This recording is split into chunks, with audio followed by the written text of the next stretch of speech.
This is Letter from America.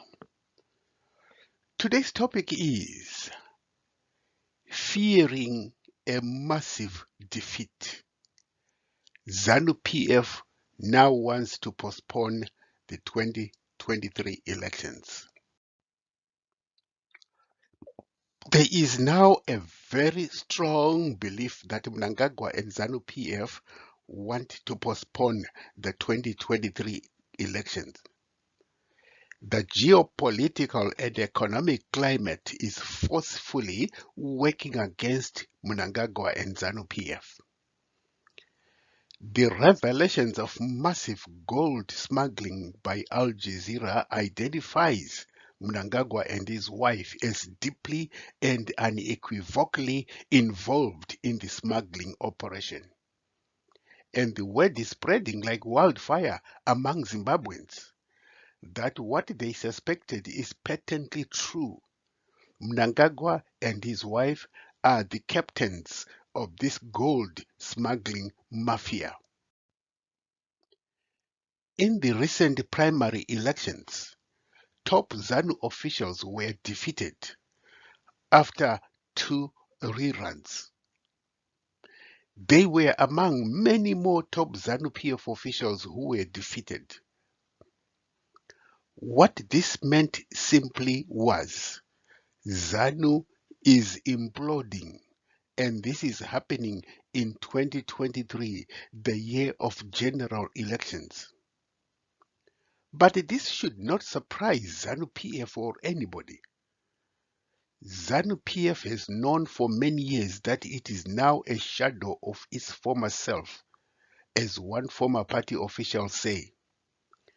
Another former party official said in Shona, Musangano uyu waparara. This party is finished. It is against this background of a decaying ZANU PF that the party is now looking for ways to postpone the elections. Mnangagwa and ZANU PF know the Zimbabweans are thoroughly and completely fed up with ZANU PF. But how does ZANU PF postpone elections? Easy.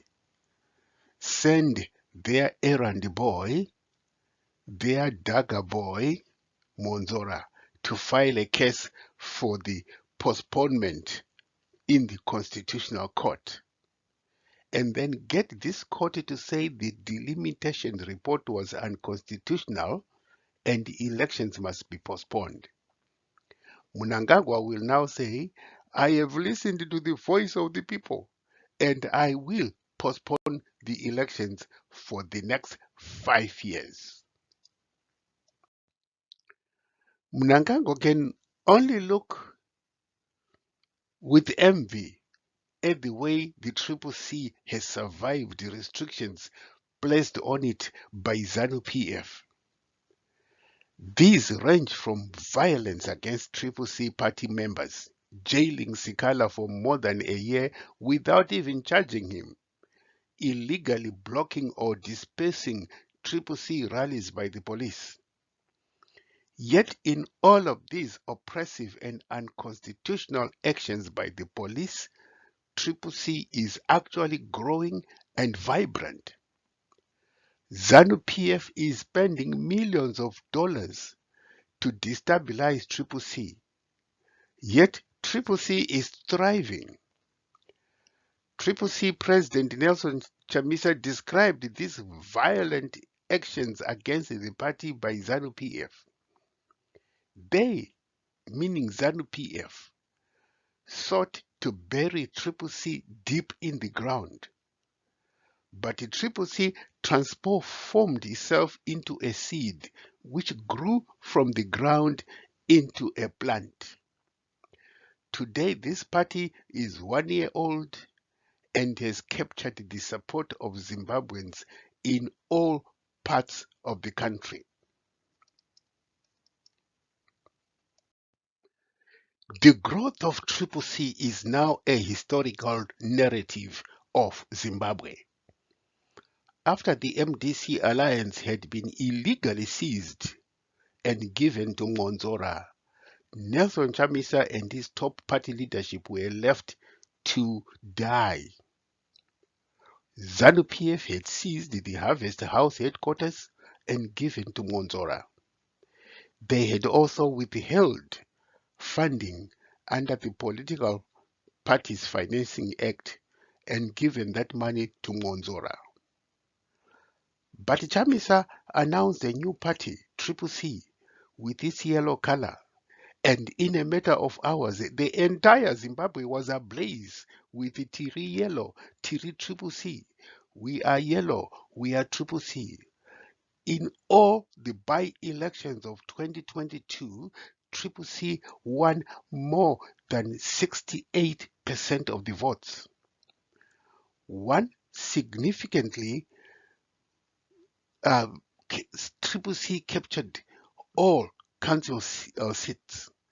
One significant development was Triple C captured all council seats in those by-elections. And this explains why Chamisa said when ZANU sought to bury them, they transformed into seeds that grew into vibrant and healthy plants. One objective fact that practically everyone agrees on is that the Triple C has become a towering political giant in Zimbabwe. Given the fact that it is a 3-month-old baby, Triple C is in exactly the same powerful and influential position as the MDC led by Tsvangirai after 2000 and especially the 2008 elections. And given a level electoral playing field, Triple C would, like the UPND in Zambia last year, be expected to roll to a landslide victory in the 2023 elections. If only this is possible, if only the electoral playing field is level. That is the big condition. But there are other big factors at play in Zimbabwean politics that will determine who rules Zimbabwe after any elections. And there are also potentially countervailing factors that will redefine the political direction in the country. We will review two of them in today's Letter from America. First, is the resilience of the opposition MDC and the Triple C in face of the ZANU PF politically motivated violence as an instrument of implementing its stated democratic centrism policy to stay in power indefinitely. Second, lessons learned from events that resulted especially from the 2008 general election, particularly the formation of the so-called Government of National Unity, or GNU. First, the uneven electoral landscape gives ZANU PF an unfair advantage over Triple C.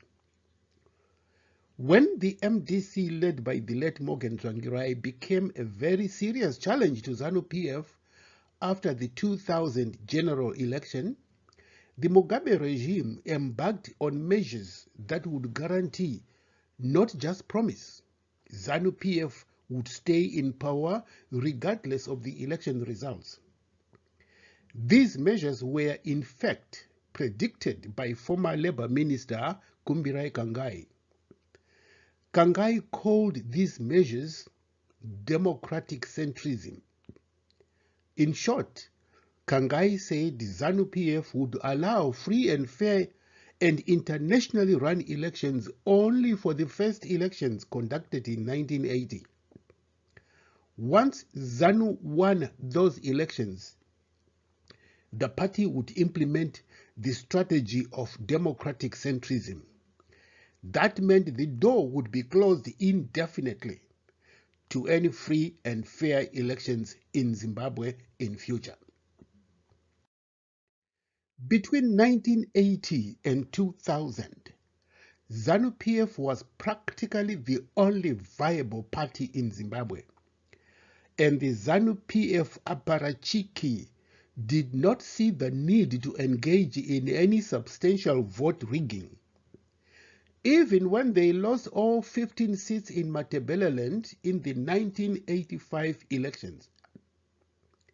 At the time, Firebrand, ZANU official and Minister Innocent Kala, had predicted that as a result of the 5th Brigade operations, which killed more than 20,000 innocent civilians, the people of Matabeleland would be too scared to vote against ZANU PF. But the opposite was in fact true. The people of Matabeleland, notwithstanding the 5th Brigade atrocities, voted overwhelmingly against ZANU and gave all the 15 seats to ZAPU under Joshua Nkomo. But ZANU was not worried about this loss because the party had a comfortable, substantial majority in parliament. However, Mugabe and ZANU PF realized that ZAPU was a powerful political force in Matabeleland. This was one of the factors that led to negotiations for unity between ZANU and ZAPU, leading to the Unity Accord of 1987, which merged ZANU and ZAPU into ZANU PF. But the real fact was ZANU completely swallowed ZAPU hook, line, and sinker.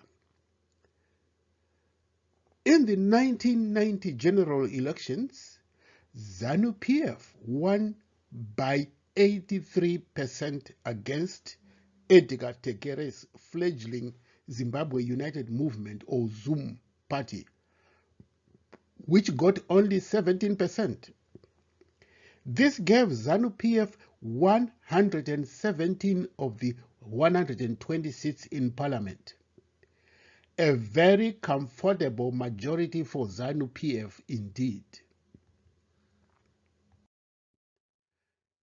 In the 1995 general elections, ZANU PF increased its majority by 1 to give it 118 seats out of the 120 seats in parliament. These were glory days for Mugabe and ZANU PF.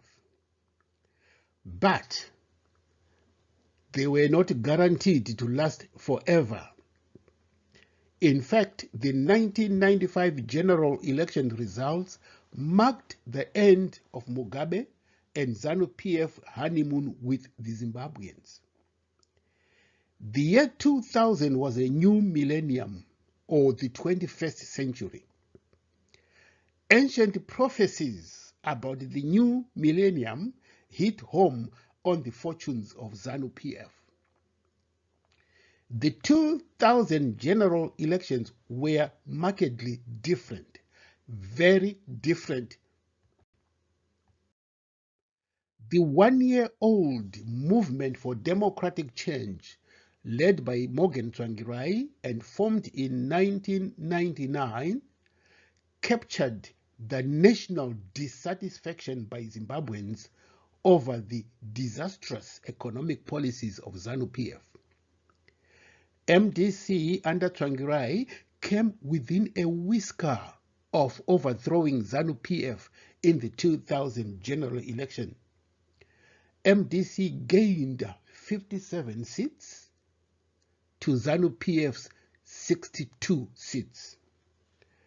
Tsvangirai won 46.84% of the popular vote to Mugabe's 48.47%.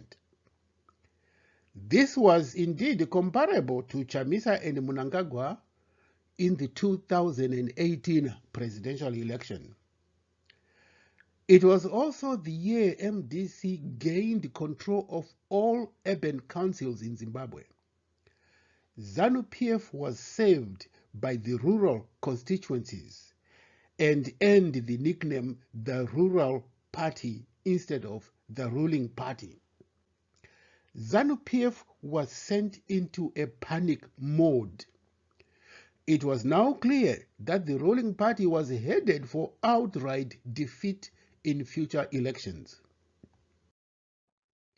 To ensure its survival, ZANU PF launched the democratic centrism strategy. In an emotionally charged speech, Mugabe directed that ZANU PF cannot and should not lose in any future elections. "Let this never happen again," he thunderously, thumping his desk, declared. He said thunderously, thumping his desk with his fist. What followed was a systematic program of brutalizing and harassing Zimbabweans through violence, electoral fraud, and rigging elections. These were the essential ingredients of a successful democratic centrism strategy. ZANU PF democratic centrism strategy yielded positive results for the party in the 2005 elections. ZANU PF won 78 seats against MDC's 41 seats. In a tersely worded statement, MDC described the election as the sham elections which had been marked by massive electoral fraud. The elections cannot be judged to be free and fair, the statement added. The distorted nature of the pre-election playing field and the failure to address core democratic deficit precluded a free and fair election. The MDC claimed that if the electoral environment was free and fair, it would have won 90 seats. Again, only if the vote had been free and fair. Because of the dire economic situation, Mugabe was forced to hold early elections in 2008. Afraid of losing the elections, Mugabe and ZANU PF launched a savage and barbaric assault on MDC officials, candidates, and supporters. The politically motivated violence saw marauding ZANU PF thugs armed with knives, guns, axes, clubs on a well-organized hunt for MDC supporters. It is estimated that more than 10,000 MDC supporters were abducted, tortured, or killed. Former high-ranking MDC official Sekai Holland gave a grim narrative of how she and other MDC officials were dragged from a church service and hauled into a police custody where they were severely beaten. She suffered broken ribs and other wounds. In a bizarre drama that resembles Mary Chiwenga today, Sekai Holland was barred by the Mugabe regime from flying out of the country to seek medical assistance abroad. She was only saved through the intervention of the Australian ambassador to Zimbabwe because her husband was Australian. Sekai Holland suffered 84 very deep bruises, muscle injuries, 3 broken ribs, a broken arm, a ruptured knee, and a broken leg. She gave a heart-rending account of what happened when she and other MDC officials, including Tsvangirai, were being savagely beaten and tortured. As they were being tortured, the MDC group used the Mahatma Gandhi's method of managing and resisting pain. This Gandhian strategy is the combination of truth, sacrifice, non-violence, selfless service, and cooperation. According to Gandhi, one should be brave and not to be a coward. He should present his views, suggestions, and thoughts without being violent. One should fight a war with the weapons of truth and non-violence. Gandhi said there is no God higher than truth. According to Gandhi's thoughts, non-violence is the ultimate solution to every kind of a problem in the world. In an interview with an online radio station during her recovery, Sekai Holland said she and her colleagues were captured by police who were constantly harassing and threatening them with severe violence. This was a psychological method of mentally torturing them as a first step towards brutally beating them.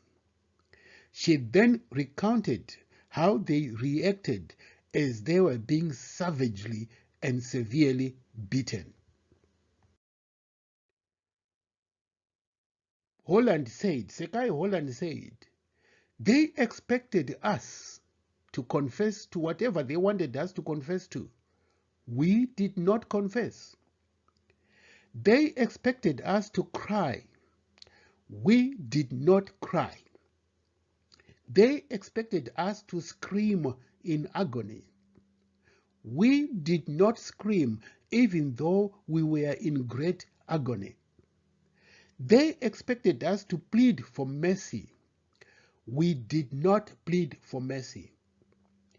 They expected us to have an emotional breakdown. We were not emotionally broken down by the beatings. We remained resolute, quiet, and relied on each other's company for resilience, spiritual comfort, and strength. In the end, the police and ZANU PF thugs ended up being emotionally drained, traumatized, and frustrated because we did not behave in the way they expected or wanted us to behave. Still, Mugabe and ZANU PF lost the elections, despite the savage brutality against the MDC. In the 2008 general election, Tsvangirai won 47.9% of the vote and Mugabe 43.2% of the vote, necessitating a runoff, which was to be held in June that same year. ZANU PF intensified its politically motivated assault on MDC officials and supporters. More supporters were being assaulted or killed almost every day. Tsvangirai announced eventually that he was withdrawing from the runoff, describing it as a violent sham and saying that his supporters risked being killed if they voted for him. Mugabe, as the only candidate, won 90% of the vote. But in Parliament, MDC gained 42.3% against Mugabe's 45.84%. MDC, which was split, now had 100 seats to ZANU PF's 99 seats. In a report, Human Rights Watch alleged that ZANU PF members were setting up torture camps to systematically target, beat, and torture people suspected of having voted for the MDC, both to punish them and to pressure them into voting for Mugabe in a potential second round. The group asserted that there must be a high level of complicity in this and criticized SADC and Becky for inaction. According to Human Rights Watch, it interviewed over 30 people who had suffered injuries in those torture camps. Tendai Biti, speaking at a press conference in Johannesburg, described Zimbabwe as a war zone and urged the mobilization of United Nations organizations in the country, saying that the situation was no longer merely a political crisis, but a humanitarian crisis as well. According to Biti, 500 MDC supporters had been attacked, 400 had been arrested. He also said 3,000 families had been displaced. Between March and June 2008, at least 153 MDC supporters were killed. Even Firebrand Inoskala, one of the founders of the ZANU and a former defense minister, and who now had parted company with Mugabe, acknowledged ZANU PF's politically motivated violence against MDC. In April 2008, Inoskala appealed to Mugabe to retire because he had been rejected by the Zimbabweans. Said Nkala, "I have information from reliable sources that on April 1, everyone heard the results, including those of the presidential elections. The president wanted to go, but there are people surrounding him who have committed heinous crimes against the people of Zimbabwe, and they are afraid of a change of guard," Nkala said in a statement. Nkala also said, "ZANU PF was formed in my house in Harare, and what is happening now is not one of the reasons why ZANU PF was formed. ZANU PF has been hijacked by criminals and people who cannot be employed if they leave government. They are also holding Zimbabweans to ransom.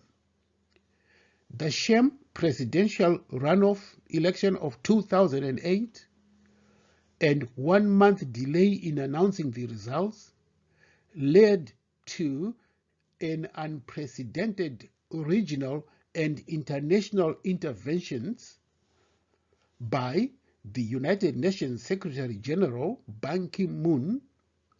The United Nations Security Council held a session on the situation in Zimbabwe in April. Reportedly, the United States, European, and Latin American members of the Security Council wanted to send a special envoy to Zimbabwe. However, South Africa opposed this.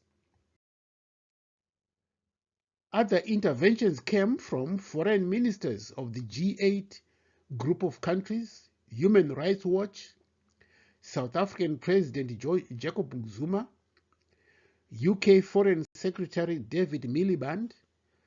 The East Africa Law Society called an emergency Pan-African Citizens Consultative meeting to be held in Dar es Salaam to discuss the Zimbabwean problem. Also, the Evangelical Fellowship of Zimbabwe, the Zimbabwe Catholic Bishops' Conference, and the Zimbabwe Council of Churches called on SADC, the African Union, and the United Nations to act to prevent the situation from deteriorating further, warning of the possibility of a genocide if they did not intervene. Even the pro-Mugabe ZANU PF newspaper The Herald, in its editorial on April 23, 2008, proposed a national unity government, which was eventually formed in February 2009. What historical lessons can be learned from the 2008 general election as Zimbabwe moved to 2023 election? One, there is widespread dissatisfaction with ZANU PF, and this has been the case since 2000. ZANU PF has lost every election since 2000, and that is a fact.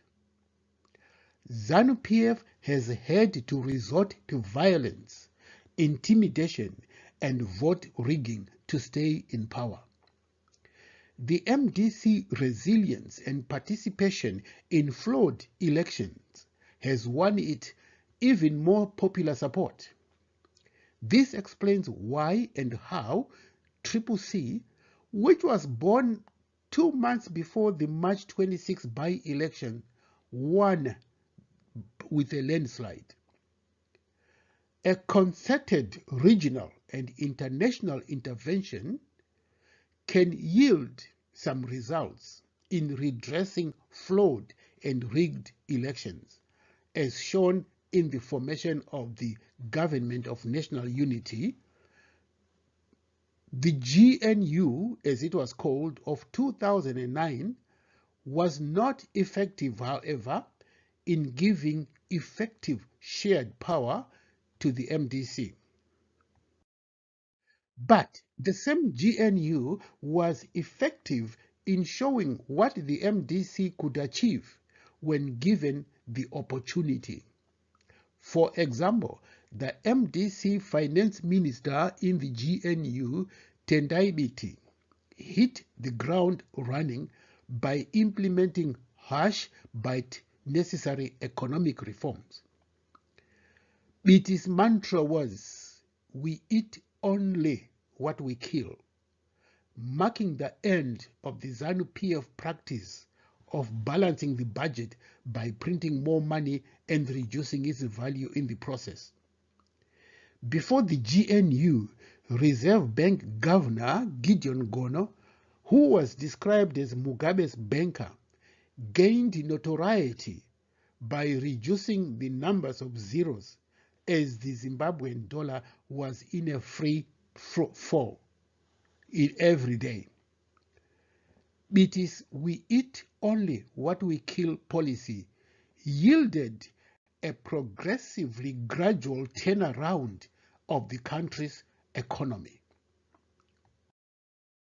Political scientists are in general agreement that GNUs are a fragile, acrimonious, usually transitional arrangement with a high risk of disintegrating at the slightest opportunity. Zimbabwe's GNU can be dubbed as a marriage of convenience. The three political parties, that is ZANU PF, MDC Tsvangirai, and MDC M, were forced to this marriage of convenience by circumstances on ground, that is the political and economic turbulence within the country. Mugabe did not hesitate to take advantage of an improved economic climate. He called for general elections in 2013. To ensure the party's victory in the 2018 elections, ZANU PF engaged in massive vote rigging. The Zimbabwe Election Support Network, or ZESNI, with its 7,000 monitors, listed many offenses, especially the tampering of electoral rolls.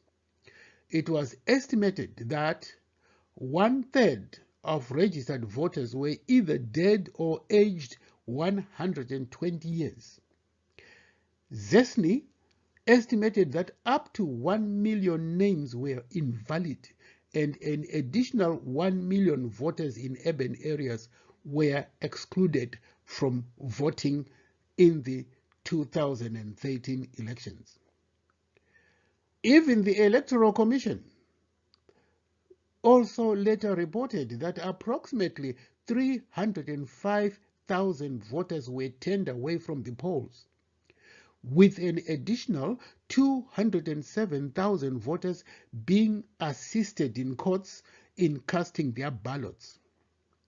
There were also more than 100,000 centenarian ghost voters on the electoral vote roll.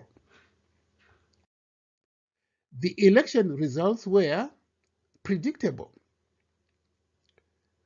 Robert Mugabe won 62% of the vote to claim a sixth term as president. Morgan Tsvangirai finished second with 34% of the vote. Mugabe's ZANU PF party also dominated the parliamentary election, winning 196 seats to Tsvangirai's Movement for Democratic Change 76 seats. One big lesson from these past election experiences is that ZANU PF is committed to rigging elections in its favor. That is the only way ZANU PF can hope to survive, given that since 2000, Zimbabweans have massively rejected ZANU PF.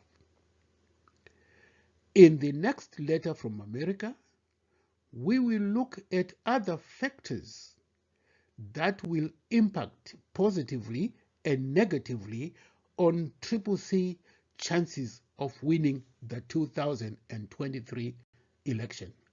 Thank you for listening. This concludes today's broadcast of Letter from America, a weekly in-depth analysis of the situation in Zimbabwe. Thank you for listening.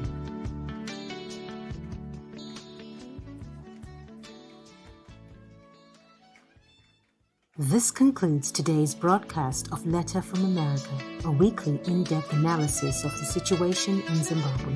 Thank you for listening.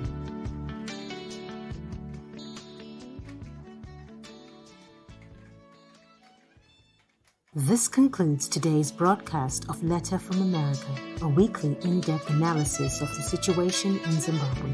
Thank you for listening.